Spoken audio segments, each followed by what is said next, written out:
Hey everyone, it's John Corella, one of the co-creators and executive producer of Dance Moms. Well, I am sitting here in front of someone who actually we are going from our Pride Month, and she has a Pride Month shirt on.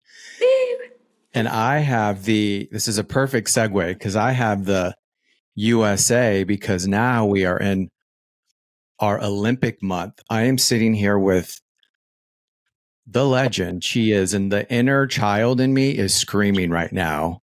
She is a U.S. gymnastics national champion. She won the American Cup.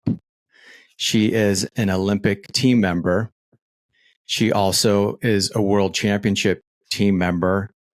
And she was on the cover of Sports Illustrated. Kristie Phillips. Yay. How are you feeling, Kristie? I am good. You know, life is always full of ups and downs, and it's what you make out of it and learn from and catapults you to the next level of wherever that may be. So I'm excited. And I feel as though you know ups and downs like all of us. I know ups and downs, and I feel you do. I feel as though you and Melissa Marlowe were on my wall. I'm not even joking. I'm sure there was some international gymnastics poster. Remember when they would be in the middle of the magazine? Yes, and you would unfold them and then pin them up on your wall. Yes, I know. I think it was Missy and you, and maybe Daniela. So honored. Yes, we were honored. all in the same era. And I'm really honored, seriously, because you are so talented. You love gymnastics. You're still involved in it. You are definitely a survivor in many ways. Gymnastics is not a sport for, I don't like to use that word weak because that sounds like a cliche, but you have to really love gymnastics to stay in it. Absolutely. You have to be a people pleaser, and you have to be willing to put some things away and put the goal and the process in front of some of your feelings and your emotions sometimes, whether it's physical or mental. Sometimes you have to put all of that to the side and just kind of keep trudging forward to get the end result. But I think it's like that with anything in life. If you want to be successful, it's not easy to get to the top, because if it was, everybody would do it. Well said. And you said feelings and emotion. And I know in gymnastics, especially back in the 80s, 90s, and even recent, emotions for athletes and gymnasts were pushed off to the side. So I do this thing where we start with every guest. So you're now going to be a member of this. Okay. And I ask 4 questions, and I'll answer these 2. It's how are you feeling? Where do you feel it? What color is it? And what is it saying? So the first question is, and I think you answered it, but you'll probably give me a different feeling, because our emotions, everyone, change from moment to moment, even if what we're not doing isn't changing. Absolutely. They change from being, at the bank, struggling with something, to sitting down in front of a friend. Yes. So how are you feeling this morning? I was a little anxious this morning because there were some things that were happening and had to take care of that.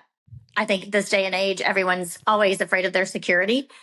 And so that was made me very anxious and fearful.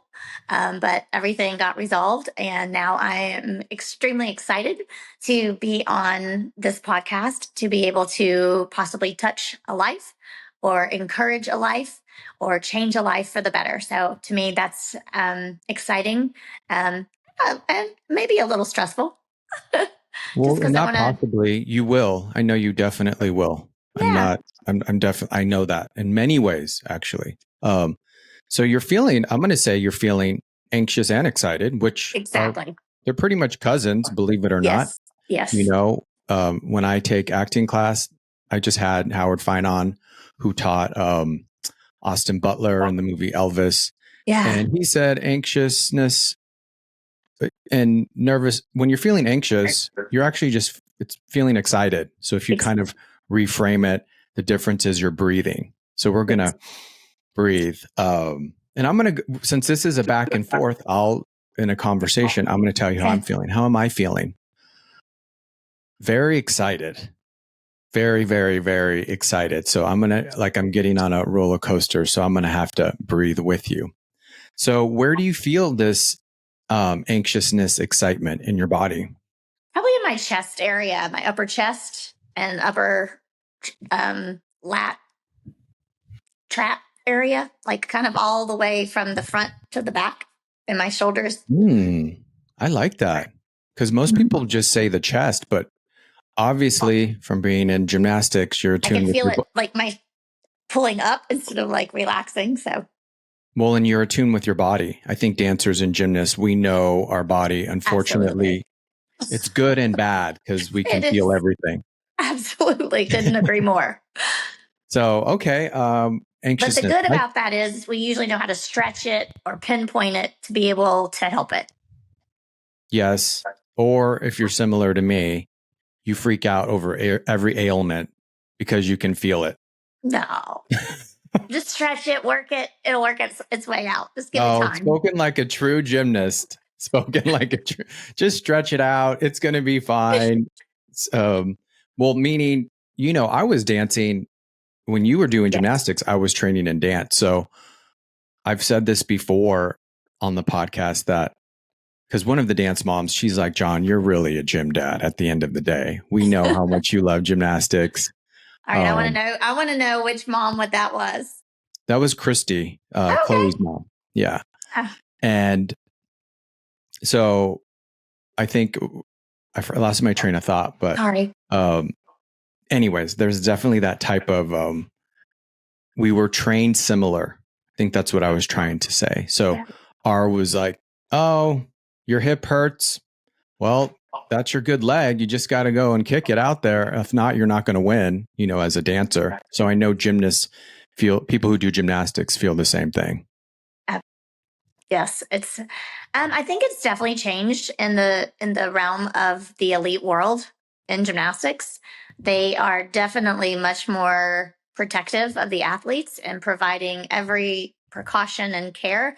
But I do think that the sport has evolved so much, the equipment has evolved so much that the way we train our athletes these days, we use so much less impact. Like we use tumble tracks and trampolines, and just the equipment and the knowledge has grown so much that I think our athletes have fewer injuries because of that. And what kind of floor did you all do gymnastics on? It looked like concrete. The one I started out, there were no springs when I first started gymnastics. It was like on a wrestling mat. And then I probably was around 9 or 10 when they started with their very first spring floor. And they were little springs, maybe 1.5 to 2 inches. And what are they like now? They're probably, the diameter is probably 2 to 3 times bigger, and they're much taller, and they're capped, and even the boards that they use it's a softer board. It's not like a piece of what was that, fiberglass anymore. It's actual real wood. So it has more give and more forgiveness to it. And then even the foam and the carpet that they use on top, it's just leaps and bounds, just like anything else in the world.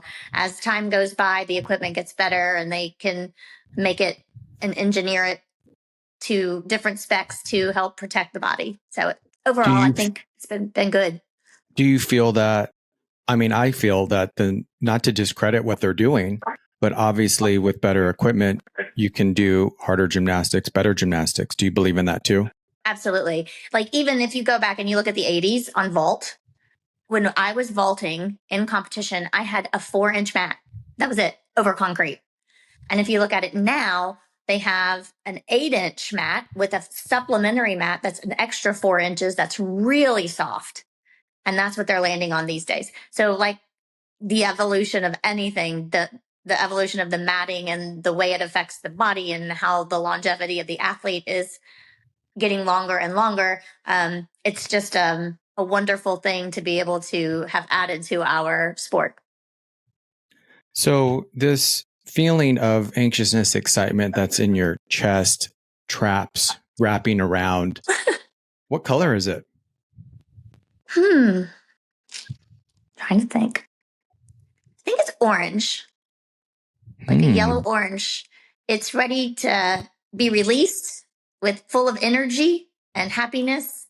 And I associate orange with happy and fun I feel you look good and in orange, bright. and I feel you look good in orange, and I feel you Bright had an orange. orange leotard before. I did. Orange is my favorite color. Yeah, It so that inspires makes me. sense. Mm-hmm. Yes, that totally does make sense. Yeah. And you already said it's feeling goodness and wanting to release and happiness. So that was the last part of what is it saying? So Right. my color of extreme excitement is like a really electric purple. And it's telling me that God is good Love because it. Kristie Phillips is sitting in front of me. Well, literally and virtually, but I mean, Yes. he kind of is. And to just, it's pretty amazing what, when you love something and you appreciate people, how full circle it can go. I think Yeah. that's the part where that's good for people listening, whether you're dancing. And I know we have some gymnasts listening too at times, because I had someone on who was a mental health coach for gymnasts to help us with Oh, dancers as well. nice. Lisa Metzel. Okay. I'm not familiar with Lisa, Yeah. but there's several in the industry that are just top notch. And anyone that can help the athlete or the dancer to get to where they want to be we're all part of the process. And I actually called her once. I was doing a scene for acting, and she helped me with that as well too. So, That's awesome. gymnasts, hello everyone. Everyone knows me when I say this. I say this to anyone. I think gymnastics is the hardest sport out there. People watch football, they watch basketball. I am not that excited by it because Yep. of what you all do. I did do gymnastics, not at your level, but Yeah. so there is just We such like to, a love for it that it's hard, and it's mentally hard because you're doing physically hard things besides dribbling a ball and kicking a football. right. And then Anybody can pick up a ball and throw it. Anybody can pick up a ball and dribble it. Anybody can pick up a ball and try to get it in the hoop. But not everybody can go upside down, spin 3 times, and land on their feet. and perform on floor Right. and So, smile and be yes. present. And if you fall off that beam, it's going to hurt. Yeah, possibly. Or fall onto the bars. Or, yeah. It's, So, to me, it's kind of the mother of all sports. It embodies grace, power, discipline, perseverance, self motivation. It's just like every life lesson that you're going to need in your life, you will experience in the sport of gymnastics at a high level of competition. And has has it worked in the other way too, where has gymnastics helped your life as you gotten older? What you learned in gymnastics too? absolutely, just facing adversity and being in a challenging situation. Um, there's just no doubt that if you want something bad enough, you just go get it and you figure out a way to get there, um, ethically and morally, of course. But, I never wanted to be a business owner. And now I have a thriving gymnastics business in North Carolina, and it's provided for me and my family. And I couldn't ask for anything better to be a part of, inspiring young girls' lives, teaching them through sport, and creating long lasting relationships and friendships. It's such a blessing to be able to have had that opportunity in my life. And it was all because I started gymnastics when I was 4 years old. And those are just the emotional attributes that I contribute to this, that contributed to my life. That has nothing to do with the physical capabilities that I was, what I was able to do physically, but, to be able to have that emotional drive and that desire to be better and better and better. I think it's a blessing and a curse sometimes. No, it is, because then we don't feel like enough in Exactly. our And in I our think daily that's lives. where I have started to realize in my life that I'm never enough. And I'm always pleasing and I'm always trying to be better, because from the time I was 4 years old, I've been trying to make people happy. And I always put myself kind of in the rear of that. So I think Mm-hmm. over the last 4 to 5 years, I've tried to have more of a voice for myself and start sticking up for myself and realizing that I am important as well. And you are enough, even without all of your amazing accolades. I don't know if that results. Yes. You're enough. Even if you didn't do gymnastics. And I think that's what can be hard for someone who dances and someone who does gymnastics, because we're around in these competitions, around these people that are only identifying us with what we do. So we think that's who we are. Mm-hmm. Yeah, absolutely. And I think everybody's enough. I mean, you're born enough. And I think as society, we're so judgmental and we're so quick to tear someone down. And I really wish that we could get back into building people up. One of my children, and I have learned more from that child than I have most anybody in my life.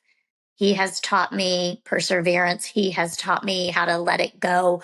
He has had so many challenges in life, and he is a happy person that recognizes sadness and gives you a hug, recognizes you're not feeling well and tries to build you up and give you positivity.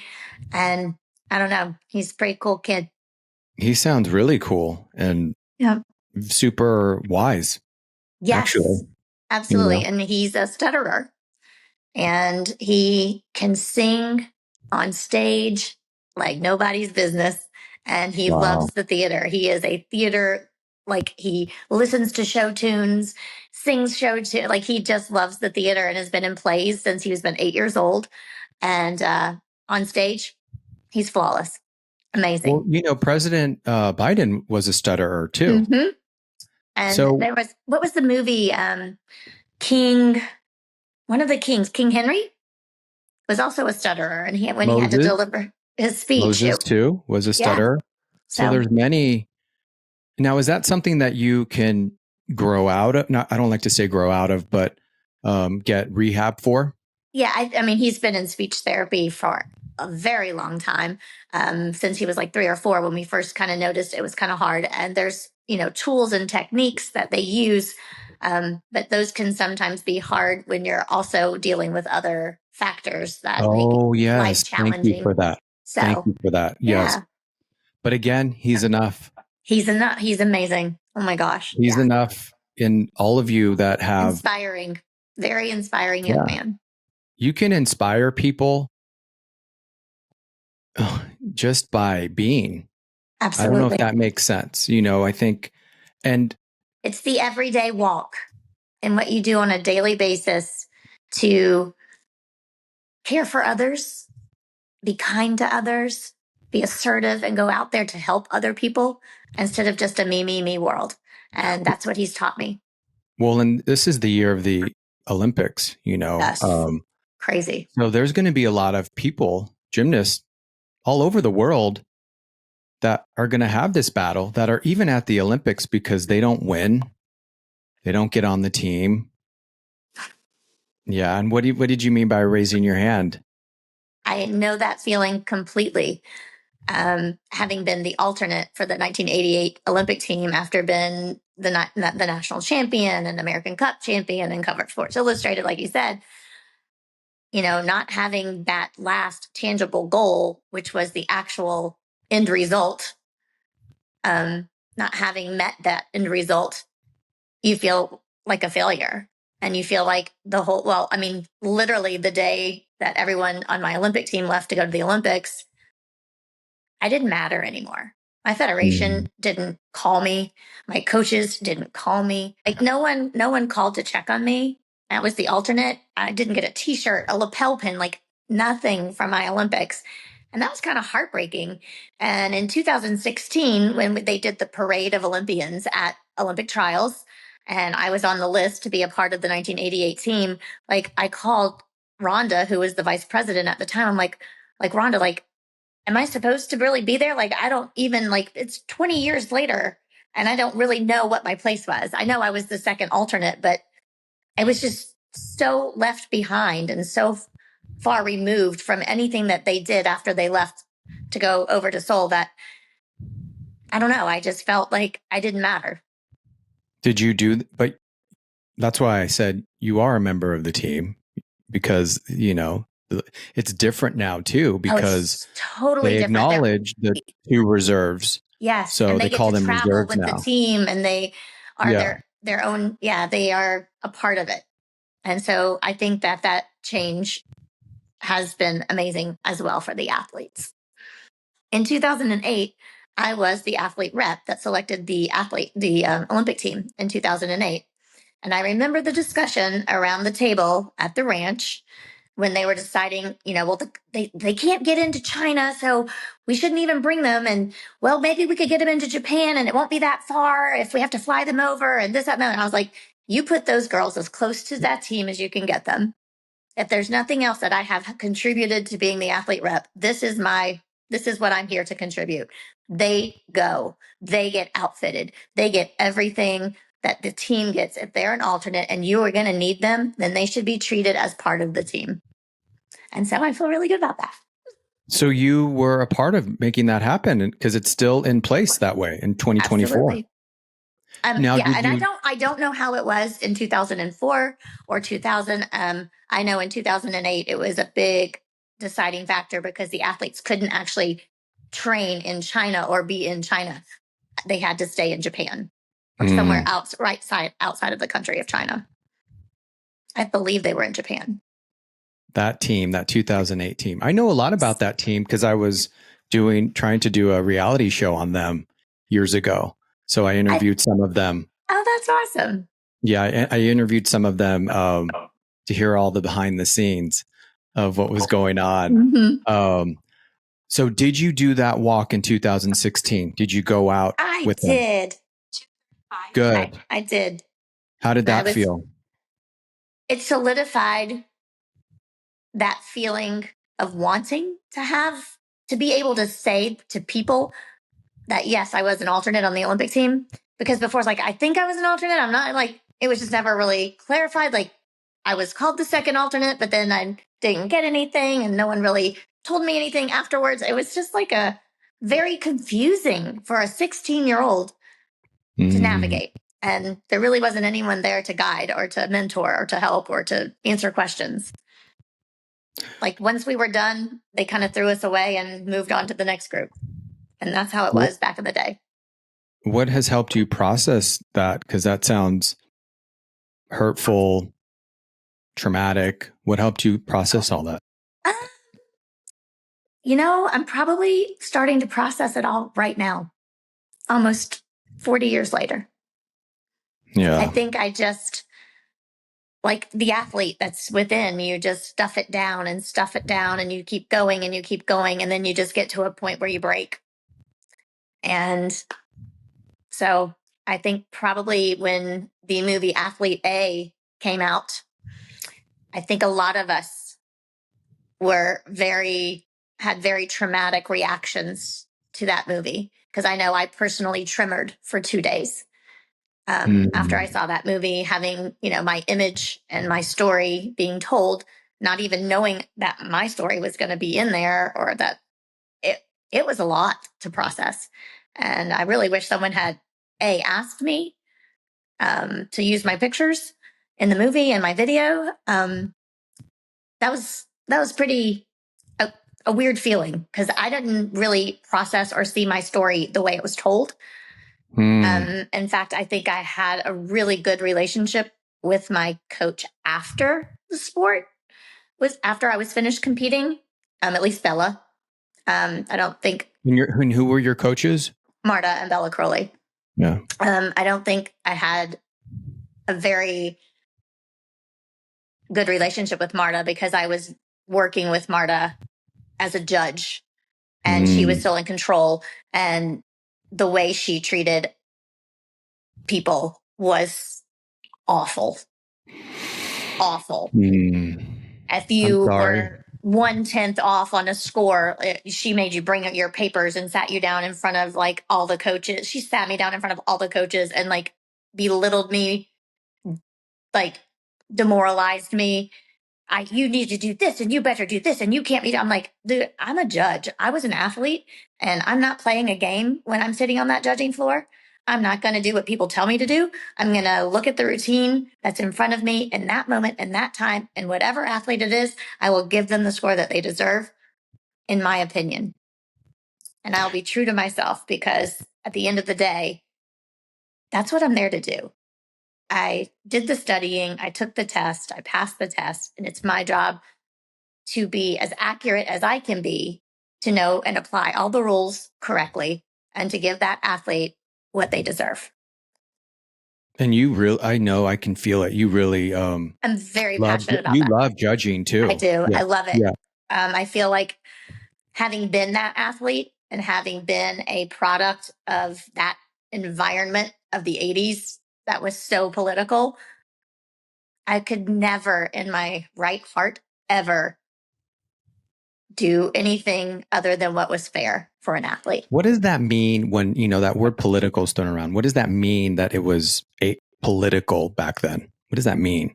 From my understanding, and I don't know, I might be overstepping the world of that we currently reside in, but I mean, from my understanding, there was cash, there were gifts, Rolex watches, you name it, that were used to get what the coaches wanted. Would that be with judges and with federation or between coaches and athletes? No, not coaches and athletes. Not coaches and athletes.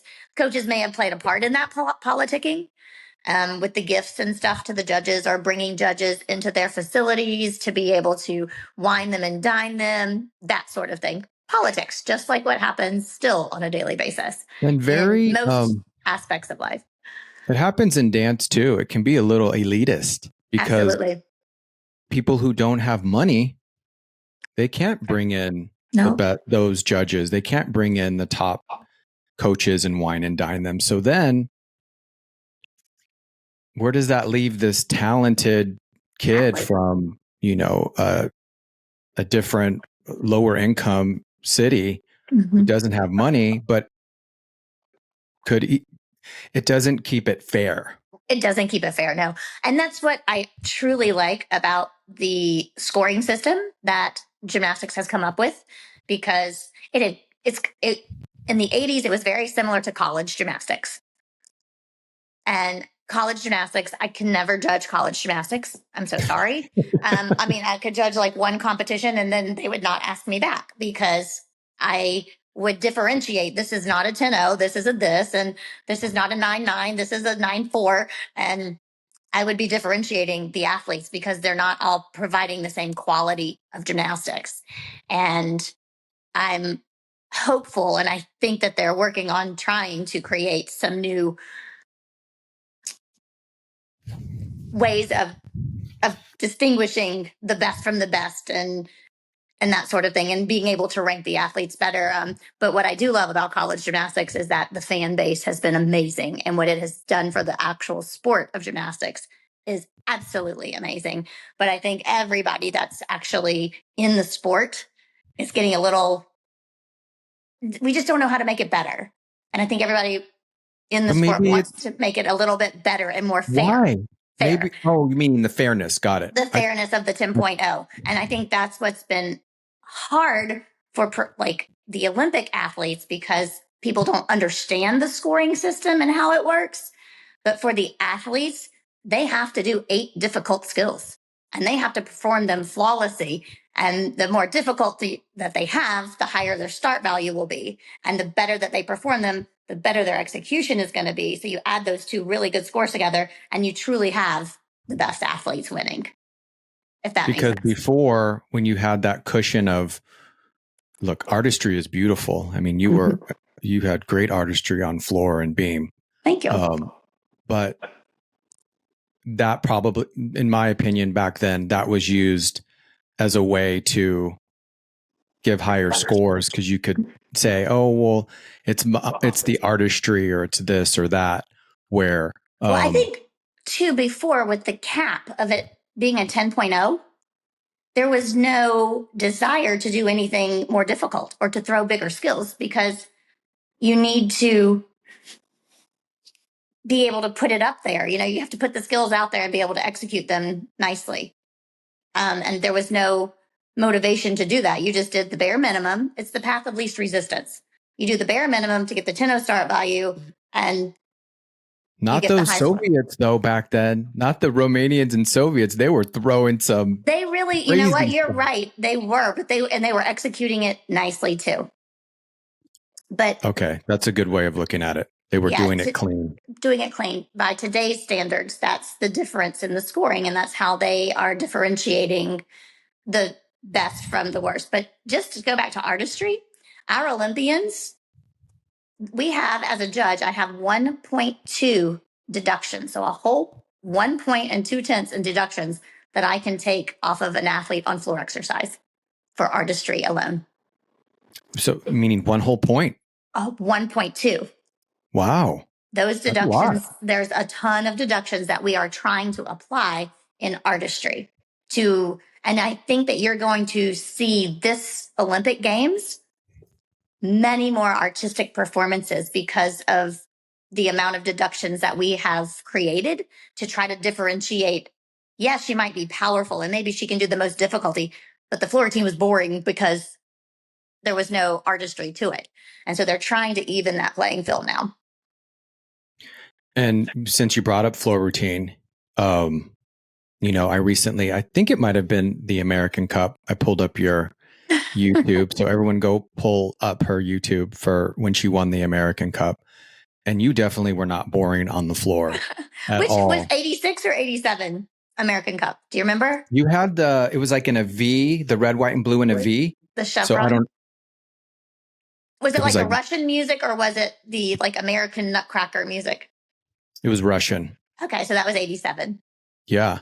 And so everyone go Google. Well, you can Google, but YouTube her floor routine. And what did you love about you? What did you love about being on floor and performing as well as doing gymnastics? John, I think some people are just born to perform. And I think it's in my blood. And it's so funny that that you asked that, because I miss performing. I miss it so much that after this summer, I want to do ballroom dancing and I want to start competing in ballroom dancing. Is it too late? I'm 52. No, you're going to do it. I already know it. You're going to do it. Wanted to do it for so long. And I'm like, now, you know what? I'm going to put something that I want to do as a priority.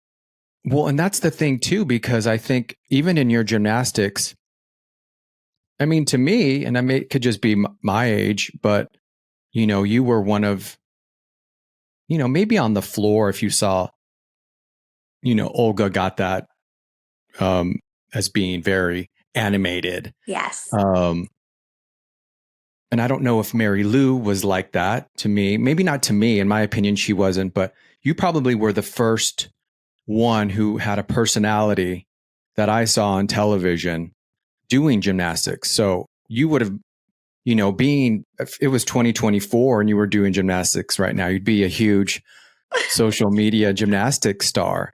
So you've always had that personality as well as being extremely talented at gymnastics. I thank you so much for saying that. That is very, very nice of you. And I'm learning to accept compliments. So thank you so much for that. And I really enjoyed it. It wasn't fake. I just enjoyed being out there and performing and making people happy and touching lives, like inspiring people. That's what I love to do. To this day, I like to see people happy. And if I can be a part of helping them get to their happy place, whether it's being a business owner or a college athlete or starting their own franchise or whatever, like if I know somebody that can help somebody, like I love that. I love providing for people opportunities. And probably my kids would say I like to do that too much, but I just truly enjoy giving to other people and helping them on their journey. So when you were out there performing, doing your gymnastics, what you loved about it was that how it made people feel when you were doing it. Yes. And that's what we're supposed to do with our purpose in life is you serve people, whether it's gymnastics, whether it's art, Yes. whether it's working at a bank. You are there to give a service. I guess what people like you and I have to be careful though is if that people pleasing part that you talked about. Absolutely. So is this something that even though, am I doing it just to feel you happy? Like what's making me happy? So yes, it can still be a little bit of a crazy balance in doing that. Absolutely. And I think way too often us people pleasers are taken advantage of because we will always put other people in front of ourselves. And we're working on getting some of that balance back in life as well. Yeah, advocating for yourself. Yes. Boundaries, saying no. Yes. Saying no, saying this is going to make me happy. Yep. I think of Simone Biles in 2021. So powerful. Saying she said no. She said no. I love it. And for her. Yes. And then you see her, like the first thing she says backstage is, I hope everybody still likes me. And I'm like, what you just did, young lady, not just for gymnastics, but for every athlete in every sport across, she had so much negative press for that, but then she had so many more supporters. So it was so good to see that come out the way it did. And I think for the majority of people, they saw that as a win. And I kid you not, we were at a New Year's Eve party in Vail, Colorado. And this gentleman and his family befriended my family on the dance floor. And we were just talking. And then he's like, well, how about that Simone Biles? Can you believe she did that? You were the athlete. You know how that is. I go, man, that was one of the most powerful things any athlete has ever done. And she did that at a young age. And she did that because it was right for her, because she could have gotten seriously hurt. And even, you never know what can happen when you get lost in the air. And he cussed me out up one side and down the other to like the point where we had to leave. He was so violent and aggressive in his feelings about someone that didn't agree with him. And I didn't even know this person. And I was like, wow, humanity. It's because it's challenging the old system. Yes. You've seen that system that we grew up in. And I will beg to say this man is not an elite athlete that or was. So that's what I always say. These people that comment on it, they weren't someone like you or Michael Phelps. Right. Or a competitive dancer or a professional dancer who sometimes we don't want to go out there and perform because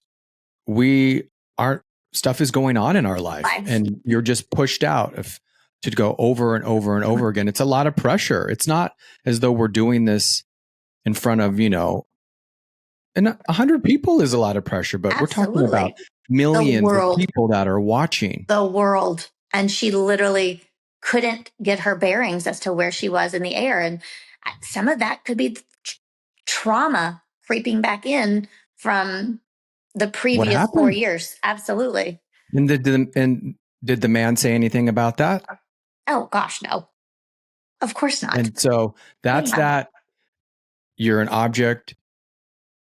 You move on. You're used, similar to what you went through. Yes. But I will tell you, the federation and the support system that she had from her coaches and the USA staff, it was unwavering. And I think that is why and how she is back where she is today. But is that because she's really good? Would they have done the same thing to the person in fifth position? Honestly, in this day and age, yes. I can say that with an 100% honest heart. Absolutely. That's good to know. That's good to know, because sometimes I think they treat the ones that are winning a lot they get a little bit more grace to mess up, but I'm Say happy she about that. definitely gets a little more grace because she's made a few comments here and there that weren't always politically correct. But at the same time, like I know that they see that and they respect her opinion, even though it's not one that is supportive. And it just seems like they're able to communicate through it instead of bark and pick and anger their way through it. And I think that's good communication. Yeah. I mean, I was very emotional when I saw it. I mean, just watching it, it made me emotional because she said no. That's what made me emotional. Mm-hmm. I knew she was going to be fine. Yeah. And then days later, she gets back up and Does be. You can do it again. I've talked about this on the podcast. You can do it again. Yes. Like you can go and do ballroom dancing again. You can perform again. There's no, this is it and you're done. Absolutely. People might say that. Absolutely. And organizations you're in might say that, but no, you're not. It is up to you. It's your choice. So with that, how do you feel about all these? Because I know you were pretty bold and you did a comeback. How old were you when you did a comeback into gymnastics? 27. And what? I already know what, because you're just bold in general and you're like, this is what I'm doing. But what was that experience like? How did that feel for you to accomplish that? Because you're one of kind of probably the first, because now you see them all the time. Like Chelsea Mimmel came back last time and now Simone is older. Gabby's coming back. She was older. I was dancing with a dance company in New York City, Anti-Gravity. And we had to go and practice in New Jersey at a gymnastics gym for one of the shows that we were putting together. And the atmosphere in that gym was so different than I remember my gymnastics. And it was a place that was for the first time in a long time, I was in a gymnastics arena or gymnastics gym and wanted to be there. And it was like weird.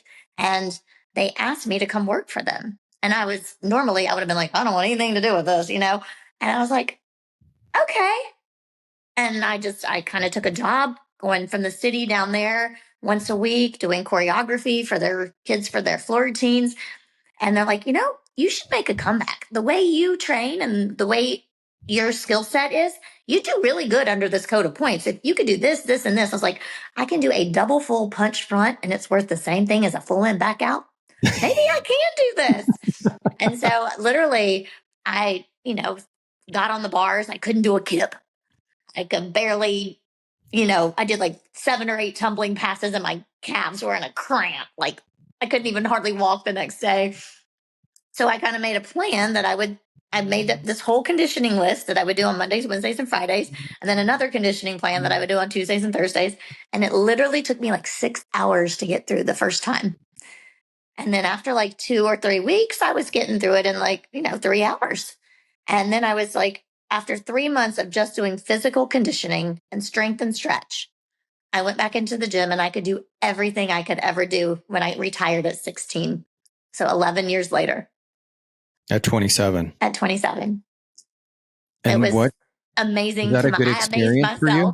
I'm sorry? Was that a good experience for you? All of it? Competing, going back? Absolute amazing experience. I would not be sitting here with you today if that did not happen, because I would have never gone back to the sport of gymnastics. See, and that's, I think, what is great about gymnastics now and dance in general, where, it doesn't have to be, everyone thinks, even especially in social media, everyone will say, well, how many followers do you have? Or I want to be this influencer. And I always say, influence the people in front of you. Absolutely. Yeah. In the old system, it was like, oh, you didn't get first place. Not good enough. Oh, you didn't make the team. Not good enough. Oh, you're not getting the job. Not. Now it's like, no, you being there, you inspired people. That was your purpose. Yes.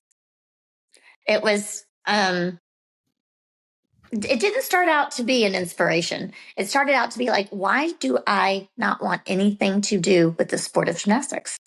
And it's because I was hurt. I was traumatized by the way it all ended and not having anyone care. And kind of like repurposed me into, you know, the sport that catapulted me into the spotlight. Like, why do I hate it so much? And it wasn't the sport that I hated. It wasn't the actual sport of gymnastics. It was the way in which we were treated. It was the way in which I felt like I didn't matter. And making the comeback put the passion and the light of the sport back into my heart. And I will forever be grateful. If nothing else happened, that happened. And I will forever be thankful for the coaches that dared me to do it and the people that were there to support me along the way, because I was broke in Manhattan, didn't have any money, and figuring out how to train that many hours, that many days of the week. So it was definitely a journey, and I'm, super thankful for that opportunity, that I had that opportunity and that I took the opportunity, and that I wasn't worried about failing. I was just worried about the process and the journey to get to the next level. And I think that's something that when we're training young athletes, I know that we do it in our program, is we try to have them understand where they started and then where they're going and how they got there, and that they did the work.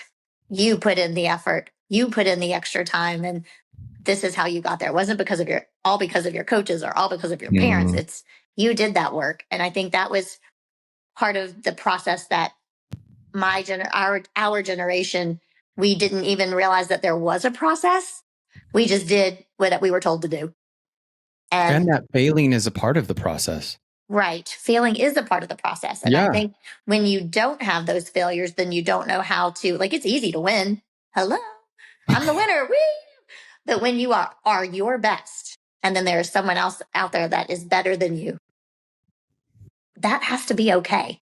It's still okay to be your best. You don't have to be the best. Yeah. And some people would say Simone failed because she left the Olympics, but look at her now. Absolutely. And so if she's like, I heard this in a class once, fail better. Oh, I love that. Fail better. So every time you fail, just fail better. Let it springboard you into, that's how I took it, is springboard you back into doing it again. And that's what was inspiring too, is her resilience, because she did that in front of millions of people. And then 5 days later, she's on the beam, knowing, feeling that. That's incredibly resilient. And on beam, 4 inches wide. And that's the one she chose to do.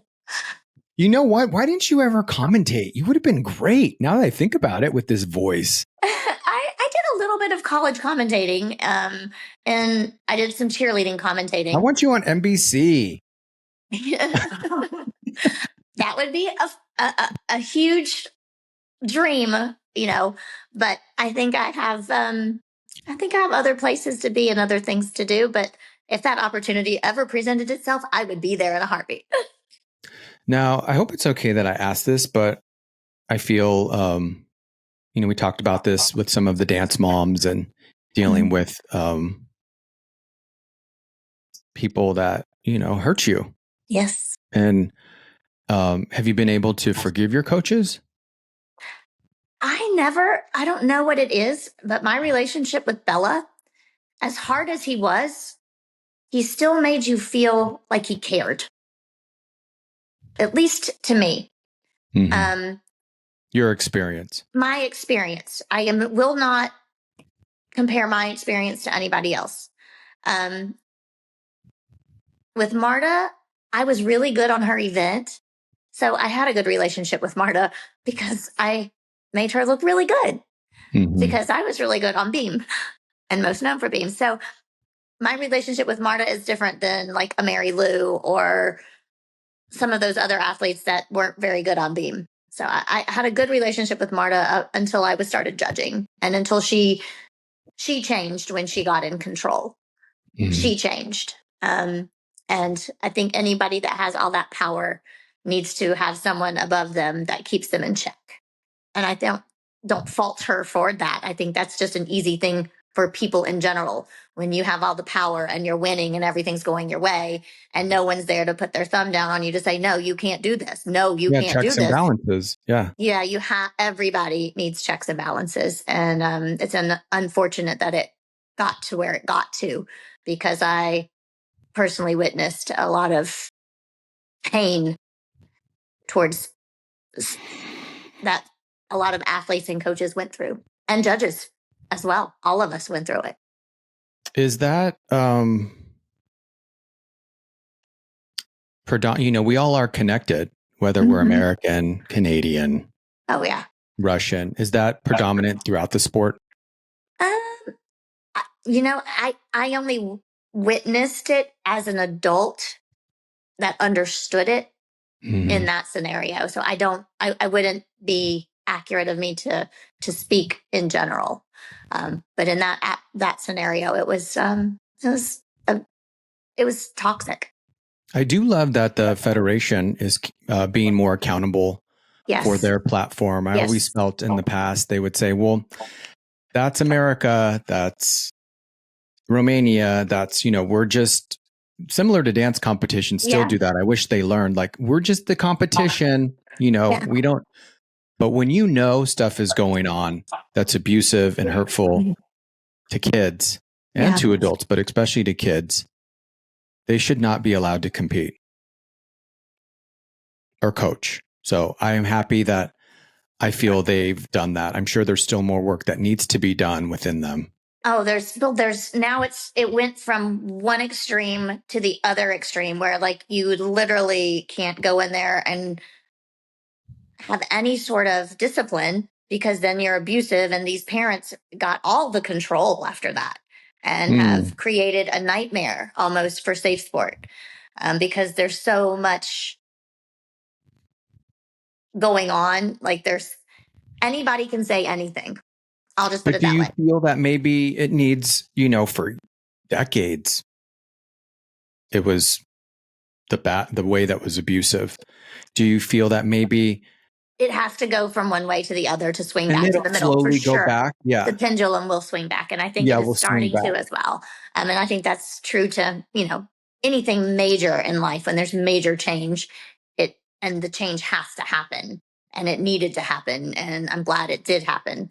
I think that anytime that pendulum swings from one side to the other, it eventually kind of evens out at the bottom. So now I want to talk about something really fun. Okay. Who came up with the Phillips on beam? Honestly, I did that probably since I was like 5 or 6 years old. On the beam or just on the floor or anything? Yeah. my back was like crazy flexible. And so to put my hands and my feet on the beam at the same time in a bridge, I literally did it forever, from like 8 or 9 years old, all the way through my life. So you've always had a flexible back? Had. Keyword, had. I'm sure you still do, compared to other people our age and moms and men. I'm sure you do, Now, do people still compete the Phillips? I have not seen anyone perform that in a very long time. However, it is named after me in the code of points, and it gets a D value part. So that's good difficulty. So what would be considered a D mount, so I know how to compare? A front tuck onto the beam. Okay, so all these gymnasts, all you gym moms that listen to, I'm challenging you to have your child get the Phillips out there. I would love to see more of it, because it was, it was a showstopper, kind of. Aww. So what was that like, being on the cover, seeing yourself at, what were you, 14, on the cover of Sports Illustrated? Yeah, I was 13 when they actually took the pictures. And then like 2 months later, we didn't know it was going to be a cover shot. So, yeah, I think, and this is what is so like hard for me to go back and think about it. Like, it was just another thing. It wasn't, you weren't allowed like, to feel it. I couldn't even feel it. I couldn't even appreciate it, because what's next? There was never any milestones that were celebrated in the process of getting there. Does that make sense? Well, I think my dad. Feel it now. What does it feel like now to know you were on the cover of Sports Illustrated? holy crap, I wish I could go back and be on the cover of Sports Illustrated now and actually, get paid for it. Back then we couldn't even get paid for it. Nothing, not $1. But no, and it's not all about the money, but to be able to have that magazine and show my children and to be able to have that magazine cover. And when you go into a doctor's office that you need a lot of help and you're like, hey, this was me. Put this on your wall. Thanks for helping me. When you're done, okay, you don't do that beforehand. You do that when you're done. And so no, I feel a sense of pride, and I'm proud of myself that I was able to achieve that.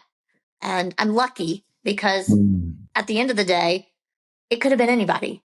And in that day, in that time, and in that moment, I got to be it. So I'm very fortunate. Yes, you are. And the very fortunate club of people that have been on the cover of that is probably so minute and tiny, similar to winning a gold medal at the Olympics. I mean, to me, being on the cover of Sports Illustrated is like being on the cover of Vogue.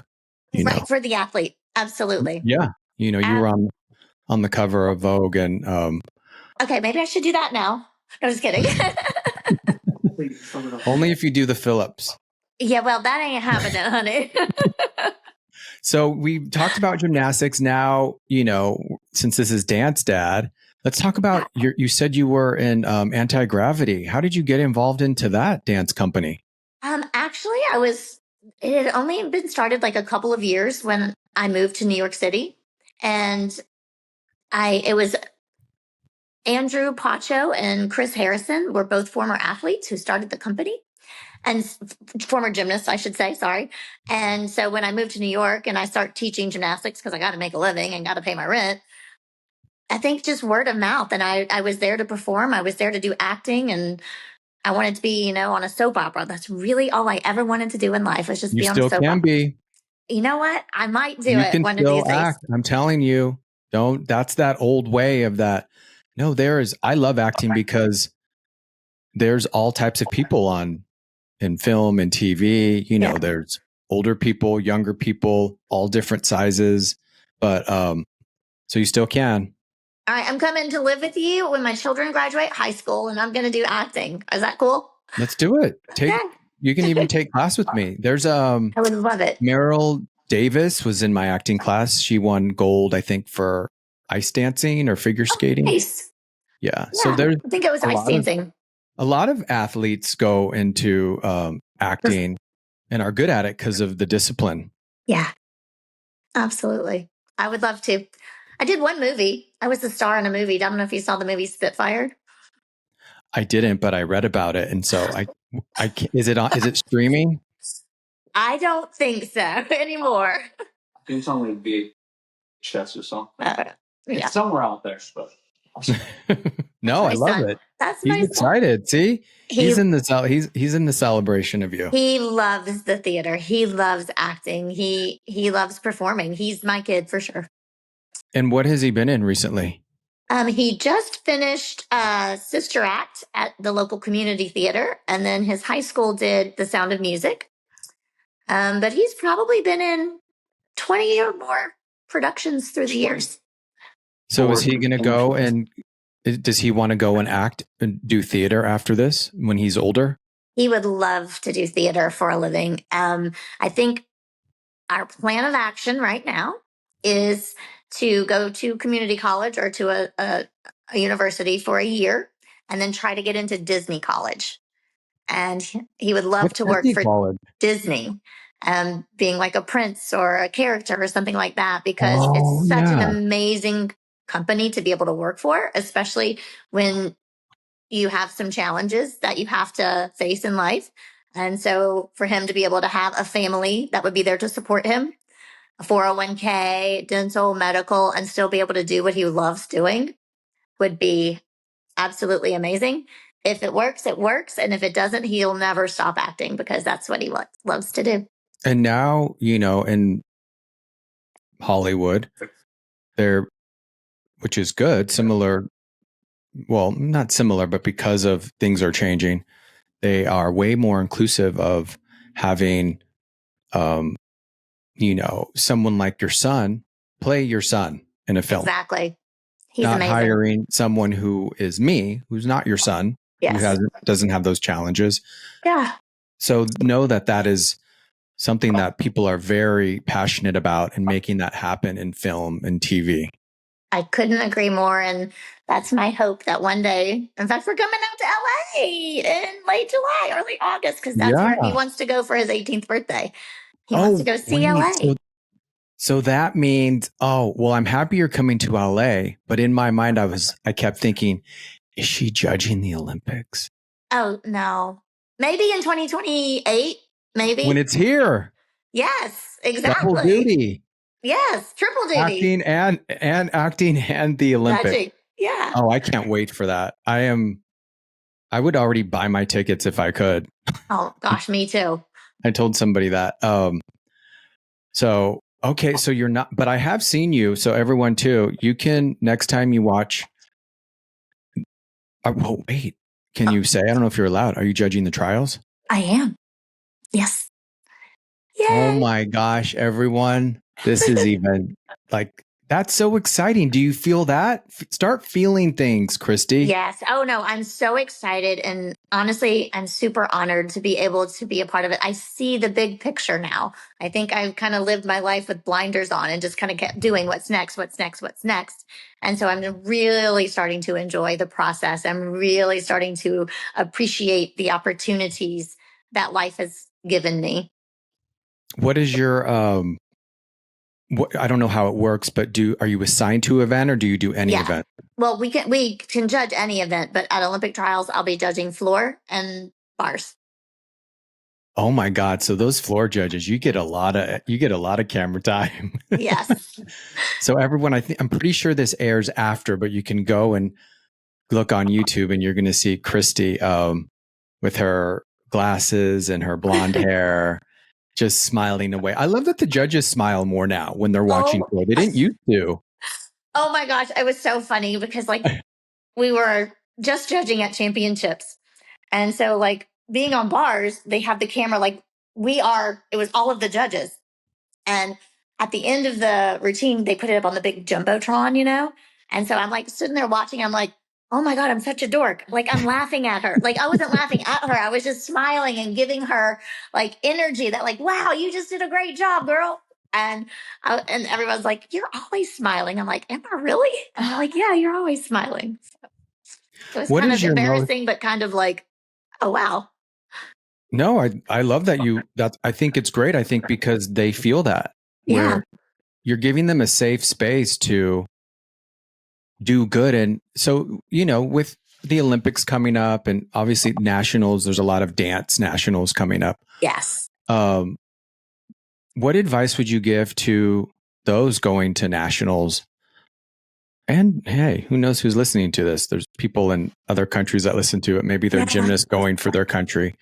What advice would you give them when they're out there performing or competing? I think the only advice that they need, because the training has been there, you can't go back and retrain. You can't go back and do anything different to prepare yourself. So once you're there, leave it all on the floor. Don't doubt yourself. Don't hold back. Don't try to save it. Go for it, go big or go home, and enjoy giving it your all. If you win, you win. If you don't, you don't, but there will be no regrets. Leave it on the floor. Put it all out there and enjoy every minute of it. I love that. Leave it on the floor. That's no regrets. What is one of your most meaningful memories in gymnastics, whether it's competing or at a practice? I think the absolute most memorable was 1999, the year I made my comeback. And I was the last performer in the entire competition on floor. And I got a standing ovation. And the feeling of the crowd appreciating the performance, it just validated all that work and all that commitment and all that time that maybe I inspired someone. Maybe I inspired someone to do what they want to do with their life. And that feeling of appreciation for my performance and the appreciation for the hard work that went into making a comeback, it was just exhilarating. Like I had no words, and I just literally cried from happiness. And that was my biggest moment in my life, happened then. And you did inspire, not maybe, you did. It was, I don't know, but it was fun. It made it all worth it. What, and then we'll finish out here with some fun questions, but what, I guess, since, the Olympics are here, pretty much here, they're going to be here and gone sooner than we know. Yeah. What are those girls going through right now as they're preparing? Right here in this moment, they're probably just, we got to stay safe. We got to stay healthy. You can't get hurt. And they're doing the maximum preparation physically, mentally, emotionally, spiritually. They are in preparation mode at the highest level. Like their intensity is red right now, but they have to bring it back down to keep it safe. And so I think finding that balance between doing what you need to do and taking care of yourself is the hard part. And so hopefully they're not overtraining. Hopefully they're not undertraining, so that by the time they get to the Olympics, their preparation, they'll be flawless and confident. And are the Russians allowed to be there? To my knowledge, they cannot compete for Russia, but they can compete like as an individual. And I'm not really sure how that's going to work. I have not looked that much into it. But I know as far as a team, they cannot compete as a team. They can't United for Russia. Yeah. Yeah. That's my understanding, at least. And I could be wrong. Though, too, they have a lot more, the girls, girls, some are girls and some are women. Yeah. Now, which is great to see that, there's women in the sport again. Yeah. Actually, they're saying the average age is 19 and a half now. And when you were in it, it was probably 14 and a half or something. I think it was 15 and a half to 16. Yeah. So they have more resources to work, to keep their emotion, their mental state in a good place as they are going towards this. So all of you dancers too, that are listening, that are at nationals or going to nationals, you can listen to the other podcasts or just really take care of your emotional and mental state. Like Kristie said, all your training is there. It's all there. What my opinion needs to be really focused on is keeping you in that good space so you can go out there and just do what you love in a safe manner. Be present in that moment and believe in yourself. Well, I believe in you. I believe in you, John. I believe in all that stuff you did. Yes. And I hope you continue to keep feeling how much you have helped the sport, even though, and I'm not saying they're doing this, this is my opinion, even if they don't tell you, because I know that feeling of being in a small community with its dance or any community, and they don't tell you. And then you go out in the real world and everyone's like, oh my God, you're so amazing. So I hope that you continue to realize all that you've given to the sport and to the Olympics and to judging and just, thank you for doing what you do. Well, thank you for all of that. That's, those are very powerful words. And in reiteration of kind of what I was saying before about how the athletes are so much better taken care of, the national governing body, like the president of USA Gymnastics, finds her way every competition to say thank you to each and every one of us judges. That never happened before. Well, good. So good. I see the full federation as a whole is really, they are making headway and they are trying for change. It's not perfect, but there's so much good going on, and hopefully it will continue. I can't wait to see you at the Olympic trials and when you come here after, because you must be coming right after. Right after. Yep. Like a couple days after. You want to come to Minneapolis and watch trials? Am I going to? Yeah. I think, we have nationals for dance. That's right. I would love to. You know what, Kristie? I would love to go to Worlds every year. Yeah. I would love to go to all of them. I see Daniela going and Justin going and, and I'm excited to talk to everyone too. Daniela Silvas, who Kristie competed with at times. Mm-hmm. Yeah. We were in 87 Worlds, 88 altogether. She's going to be on, and it's going to be exciting to hear about her dance training in Romania. And she's beautiful. Have you seen her toe point? To this day? Of course. Holy crud. I always tell her that when there'll be some amazing, thing she's doing, and I'll comment, I'll say, feet. Your feet are amazing. So this is a funny story about me and Daniela and Svetlana Boginskaya, and then Jenny Rowland, who is the head coach at University of Florida. So we were all doing a Flip Fest camp, like a fall November Flip Fest camp. And we took a picture, just the four of us, in our sweats after coaching. And you've got Svetlana that's like, bam, in her beautiful 4 starch. And Daniela, bam, in her beautiful 4 starch. And then there's me on the end. And I don't know if they took it midway through the picture. And I was like coming out of my 4 starch. I will never, as long as I live, ever get out of my 4 starch for a picture until it is done. Because I hate that picture. I'm like, look at y'all's feet. Oh my God, look at mine. I know. Her legs and feet. She's got legs and feet. Absolutely. So now this is it's like Jeopardy. Just as be in the moment. And I'm just going to ask you some fun questions. I'm going to give you both because you danced and did gymnastics. So I'm going to give you a couple of double questions. Okay. So who's your favorite gymnast? My favorite gymnast back in the day was Amelia Eberly. And she was a Romanian coming up after Nadia's generation. She was in the 80 Olympics, but she had this one part in her floor routine where she threw a tantrum on the floor. And I don't know what it was, but she captivated me. I loved her personality. I loved the way she performed. And so later in life, I got to throw a tantrum on the floor in my floor routine. She was a good performer. She's a great performer. Yes. And tell me what's her name one more time? Amelia Eberly. Wow. And I think she's out in LA now. I think she lives in California. I know my gymnast, and I have never, maybe because she was a part of that 80s, unfortunately. Where we didn't have anyone participating, so we didn't get a lot of coverage. Yeah. Yes. Favorite dancer? My favorite dancer, let's see. Probably Baryshnikov, because his lines and his lightness, like he was so light on his feet and just was like 10 feet in the air and you didn't even hear a sound when he would land. And the control he had, I don't know.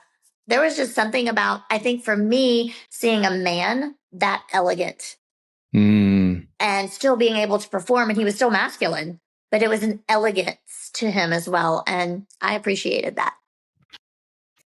Yes. He's a close second to you and Justin, only because I know you as people and your person is so amazing, and your inclusion and your acceptance and the way you make people feel is so good that to me, that overpowers the physical ability. I've seen Justin dance on stage and everything, but just the two of you as human beings have inspired. Well, thank you. You're very sweet. And now that you said that, that is a trophy I won when I was 12. I won Junior Mr. Dance of America. Damn, that's so awesome. I would love to go back and watch some of your old dances. You got to be on YouTube. When you're here, I'll make sure to send you some. Back to that inclusion. I wanted to get this in real quick. At times I feel sad because I don't see a lot of LGBTQ athletes in the men's side of gymnastics. I do see some. I see Heath from Australia. There's a couple online. I think Paul Regari. Yeah. And I see some women that are collegiate. I guess what I was going to try and say is, how do they support the LGBTQ community, the federation and the organization? Well, if it's any consolation, when Lily, the president of USA Gymnastics, made her way over to the bar area at championships, she was wearing her t-shirt that had USA in rainbow colors. And I was like, you go, girl. She goes, we're all in this together.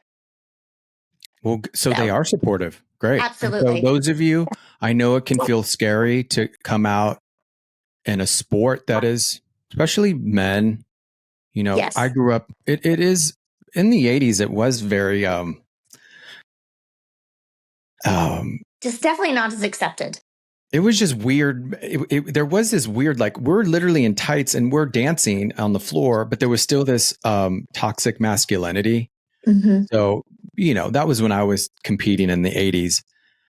But, just encourage you that it is a safe place to do it, and you have an organization that will support you. So absolutely, remember that. Absolutely. And USA Gymnastics, I believe, is definitely inclusive. Good. Okay. Favorite dance movie? I'm sorry? Favorite dance movie? Dance movie? White Nights. Wow, you are a Baryshnikov fan. I am. It was excellent. I loved it. Okay. Haven't heard that one. I like that. You know what? I think because I enjoyed ballet and I always wanted to be on point and I always wanted that opportunity to dance. But because my gymnastics was at the forefront of all of that, I never got the opportunity to do as much dance training as I wanted to. I'm excited to see you do ballroom. Me too. I honestly believe I should have been a dancer instead of a gymnast. You do. Well, true. I see what you mean as a career, but know that your dancing or your gymnastics has a lot. I mean, you're a dancer to me. That's why you're on this podcast. Well, thank you. Yeah. Favorite event? Like gymnastics event?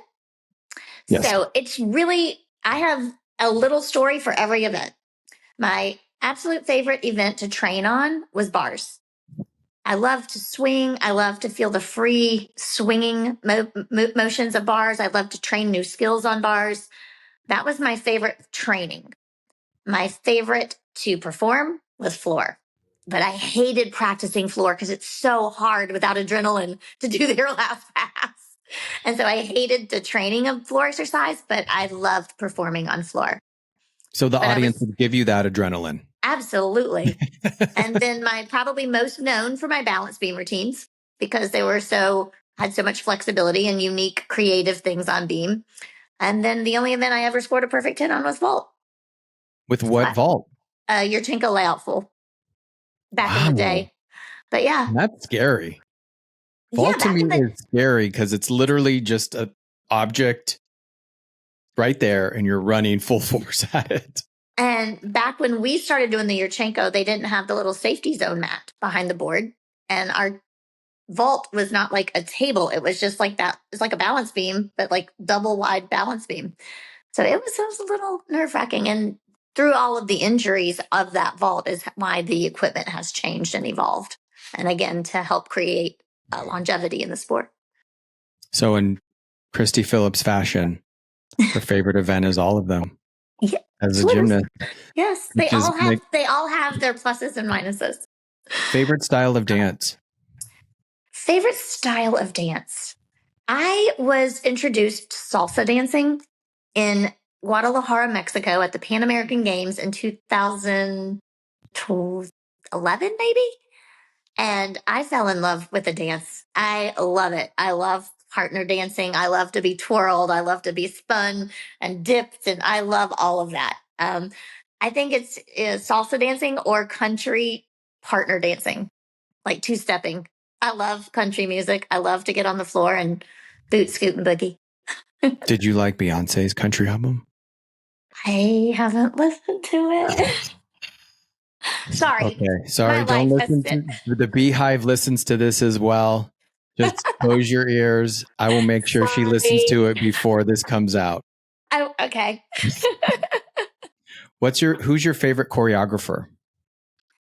It doesn't have to be anyone well known either. It can be, it can even be a gymnastics choreographer. There are choreographers on floor. There are, I think Betty Okino has done an amazing, amazing job with our developmental team She's been in charge of the dance program for our developmental national team.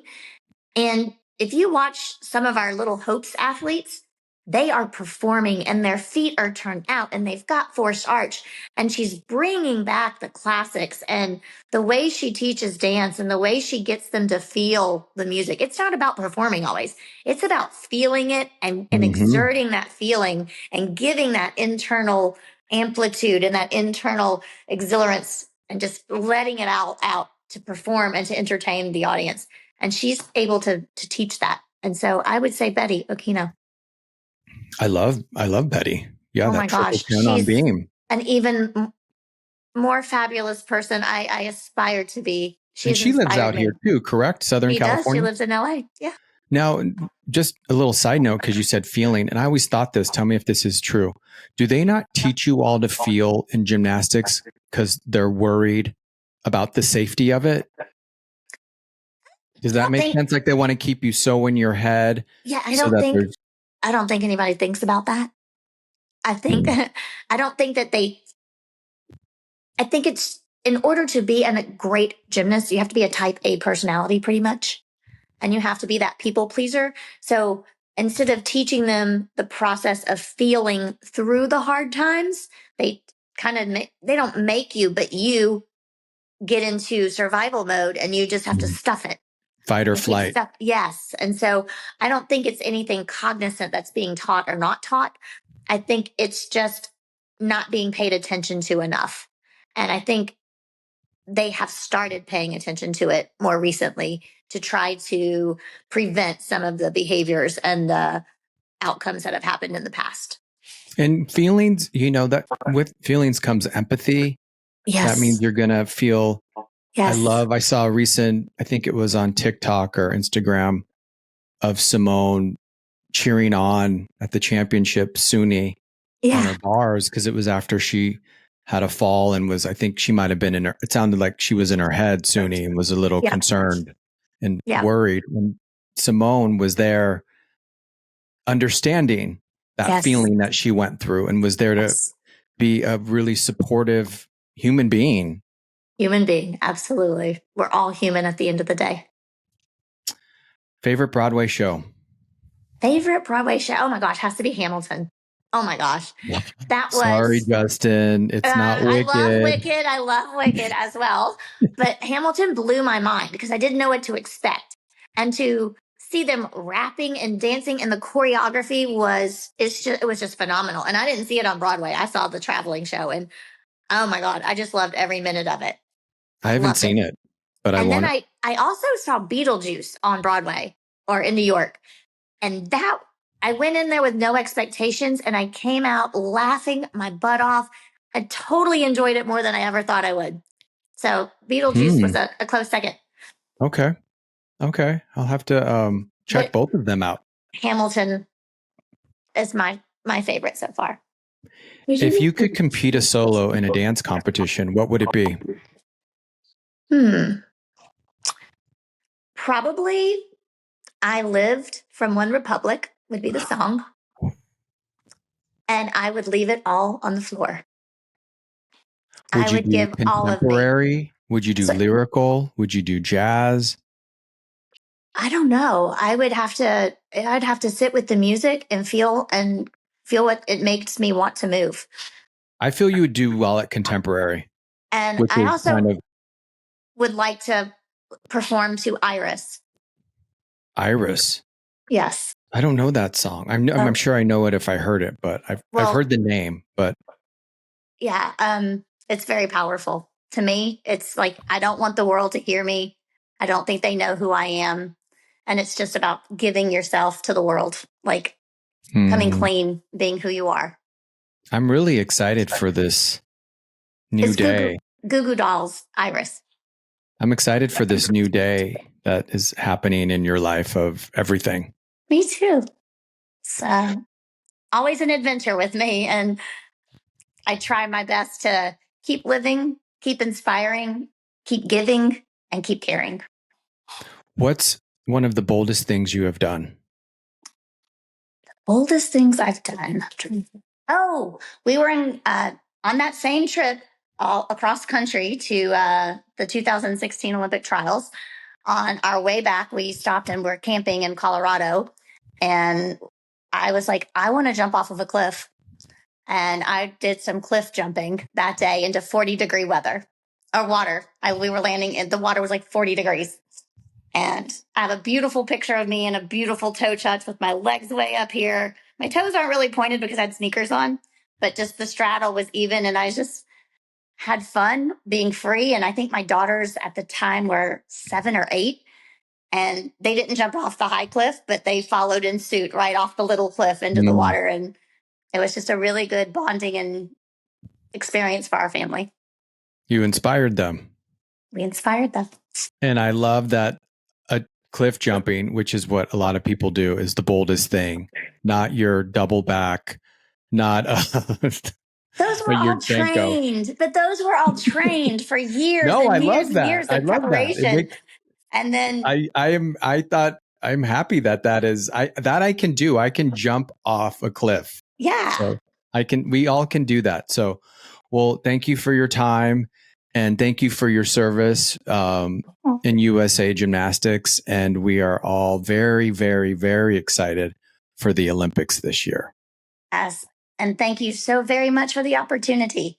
And that's what I try to teach my children is life is full of opportunities and you have to see them as opportunities, seize the day, do your best, give it your all. And if you fail, you've just learned something. Did you hear all that, everyone? Okay. Well, thank you for listening to this amazing Olympic podcast.